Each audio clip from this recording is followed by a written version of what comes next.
মামার বিয়ে শপিং করতে কোথায় গেলাম, কি কি কিনলাম আর কি করলাম সবই থাকছে এই শর্ট ব্লগে। সো হ্যালো এভরিওয়ান, আসসালামু আলাইকুম। আন্নিস দিবার আজকের ব্লগে আপনাদের সবাইকে ওয়েলকাম জানাচ্ছি। অনেক দিন পরে নতুন একটা ব্লগ নিয়ে চলে আসলাম। শপিং করতে গিয়ে প্রথমে যদিও আমার ব্যস্ততার কারণে ভিডিও করার কথা একদমই মনে ছিল না, পরে যখন মনে পড়লো তখন কিছু ছোট ছোট ক্লিপ নিয়েছি আর সেগুলোই আজ আপনাদের সাথে শেয়ার করব। প্রথমেই আমরা স্বদেশীতে চলে এসেছি। আমাদের ফ্যামিলির যে কোনো ওকেশন বা বিয়ের প্রোগ্রামের কেনাকাটা সবসময় স্বদেশী থেকেই করা হয়, তাই প্রথমেই আমরা স্বদেশীতে চলে এসেছি। তো এখানে এসে প্রথমেই আমরা ব্রাইডের জন্য লেহেঙ্গা দেখছিলাম। ওনারা আমাদের অনেকগুলো কালেকশনই দেখিয়েছিল, অনেকগুলো কালারও ছিল, বাট আমাদের সিলেক্ট করা কালার ছিল রেড আর মেরুন কালার। সো এরপর এখান থেকে যেটা সবচেয়ে বেশি ভালো লেগেছে সেটা নিয়ে নিয়েছি। এরপর আমরা ব্রাইডের জন্য সেকেন্ড শাড়ি দেখছিলাম। এরপর এখানে বেনারসি কাতান দেখছিলাম। বেনারসি শাড়ির নিচের পাটটা এমন থাকায় আমরা আর বেনারসি শাড়ি নিইনি, কারণ এখন যা গরম পড়েছে এই গরমের ভেতরে এই শাড়ি একদমই কমফোর্টেবল না। এই শাড়িটা আমাদের অনেক ভালো লেগে যায়, বাট এটার কালারটা পছন্দ হয়নি, এক্সট্রা আর কোনো কালারও ছিল না। আর ফার্স্ট ড্রেসটা যেহেতু রেড কালার নিয়েছি, তাই সেকেন্ড শাড়িটা চাচ্ছিলাম একটু লাইটের ভেতরে নিতে। এরপর আমরা চলে গেলাম স্বদেশীর অন্য শোরুমে। এখানেও অনেক সুন্দর সুন্দর শাড়ি কালেকশন ছিল। এরপর ওনারা আমাদের লাইট কালারের ভেতরে এই শাড়িটা দেখালো, আর এটা দেখে এত ভালো লেগে যায় যে আমরা একবারই ডিসাইড করে ফেলি যে এটাই নিব।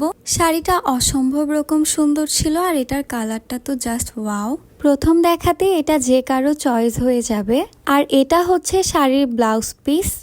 এরপর এটাও নিয়ে নিলাম। এরপর আমরা ব্রাইডের জন্য হলুদের শাড়ি দেখছিলাম। এখান থেকে ব্রাইডের জন্য দুইটা শাড়ি নিয়ে নিয়েছি।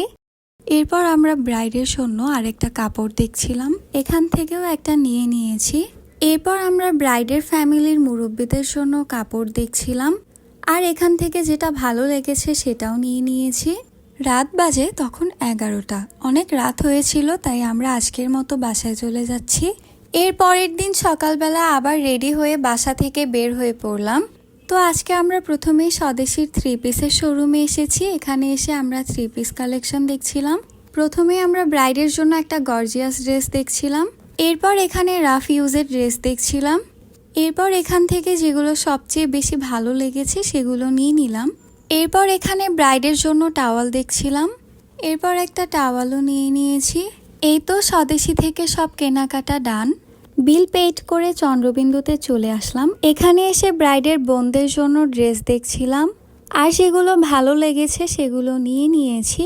এরপর ব্রাইডের জন্য শু কিনতে কোহিনুরে চলে আসলাম। তো এখানে আমরা শু দেখছিলাম, আর আমাদের বাসার পুচকুর জন্য জুতা দেখছিলাম, আর এটাই নিয়ে নিয়েছিলাম। যদিও ও এখনো অনেক ছোট, ওর সাইজের কোনো শু অ্যাভেলেবেল না, তাও এটা 0 সাইজের বেল্ট সহ পেয়েছি, তাই শখ করেই নিয়ে নিয়েছি। এরপর চলে আসলাম জুয়েলার্সে। এখান থেকে একটা নোজপিন নিব, আর এই 1 স্টোনের নোজপিনটা নিয়ে নিয়েছি। এরপর লাঞ্চ করার জন্য আমরা রোজ গার্ডেনে চলে গিয়েছিলাম। এরপর এখান থেকে লাঞ্চ করে বের হয়ে আবারও চকে চলে গেলাম। তো এখানে আমার আর আমার বোনের হলুদে পরার জন্য শাড়ি খুঁজছিলাম। অনেক খোঁজাখুঁজির পরে একটা শাড়ি ভালো লেগে যায়, আর সেটাই নিয়ে নিয়েছিলাম। এরপর চলে গেলাম ব্রাইডের জন্য দোপাট্টা কিনতে। তো আমিও একটু পরে দেখছিলাম আমাকে কেমন লাগছিল। বিয়ে নিয়ে প্রতিটা মেয়েরই একটা আলাদা স্বপ্ন থাকে, আর এই স্বপ্নটা যদি অপূর্ণ থেকে যায় তাহলে কোনো মেয়েই বোধহয় এই কষ্টটা কোনোদিন ভুলতে পারে না। আমরা চেষ্টা করেছি যাতে আমাদের ব্রাইডের কোনো শখ অপূর্ণ না থেকে যায়। তো এখানে আমরা আরো অনেক শাড়ির কালেকশনও দেখছিলাম, কারণ আমাদের আরো অনেকগুলো শাড়ি কিনতে হবে। এরপর ওখান থেকে কেনাকাটা করে বের হয়ে ব্রাইডের জন্য হলুদের গহনা আর তত্ত্ব দেখতে চলে এসেছি, আর ওখান থেকে এগুলো নিয়ে নিয়েছিলাম। এরপর চলে আসলাম জুয়েলারির দোকানে। ব্রাইডের শাড়ির সাথে ম্যাচিং করে জুয়েলারি খুঁজছিলাম। গোল্ডের গহনা পরলেও ব্রাইডকে এই গহনাগুলো এক্সট্রা পরলে খুব সুন্দর লাগে, তাই এগুলো ম্যাচিং করে নিয়ে নিয়েছি। এরপর আরো কিছু রিং কালেকশন দেখছিলাম। এরপর এখান থেকে সব কেনাকাটা শেষ করে বের হয়ে পড়লাম। আজকের ভিডিওটা এই পর্যন্তই। সবাই ভালো থাকবেন, সুস্থ থাকবেন, দেখা হবে নেক্সট ভিডিওতে।